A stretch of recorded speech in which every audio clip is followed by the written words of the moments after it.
Well, earlier this year, we profiled a criminal that one state's attorney called simply wicked. His name is Jason Scott.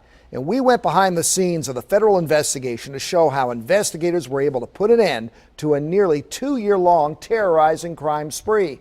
Scott now sits in prison for 100 years in the federal system. But Maryland is still looking to prosecute him for the murder of a mother and for a daughter. ABC 2 News investigator Brian Kubler spoke with the father as he prepares himself for the trial early next year. I think it's not easy. It's not easy. Craig McDonald will be the first to tell you he's far from a perfect man. But it was the birth of his first daughter, Ebony, that put him on the right path more than 20 years ago. She was the reason for me getting my life together. I have nightmares. It's just, some nights I wake up in the middle of the night crying. Some nights it's just like it happened. I think I have to live with it for the rest of my life. Forgiving, joyful, and outgoing, Ebony DeWitt lived with her mother, Dolores, in Largo, her father here in Baltimore. All of a sudden, there's a big explosion. It was March 2009 when life as Craig knew it would stop. His high school sweetheart and daughter turned up missing from their Largo home. Their bodies later found in a burning car at the end of a nearby road. Both murdered. No explanation, no reason at first, no suspect.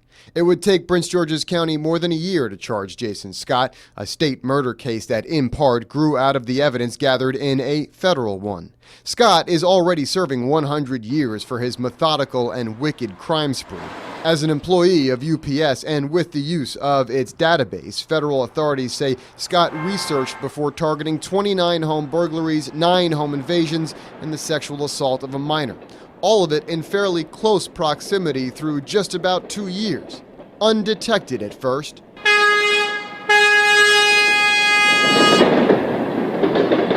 Until a misstep here in Carroll County.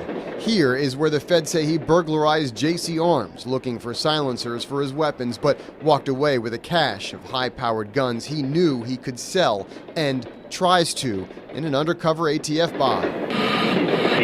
You have to take the numbers off, because whoever gets caught with that, they're gonna be salad. I mean, it ain't like no bodies on it or nothing. It's just that where it came from. The feds traced the guns back to the Carroll County burglary, then to Scott's house where they were able to unravel his criminal enterprise by processing the evidence they found.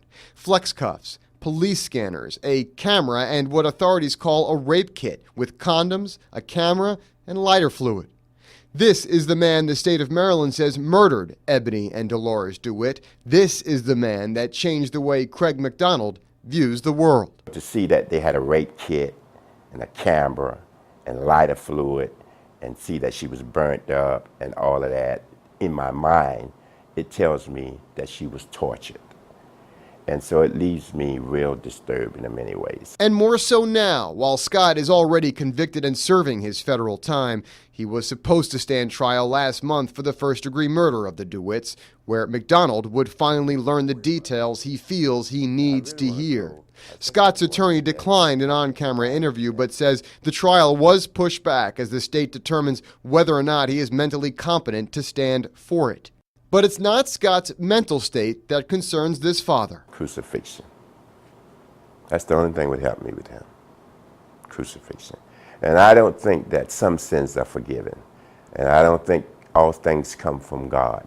I think that there are two powers that operate on this earth. And I don't respect the other. In Baltimore, Brian Kubler, ABC 2 News.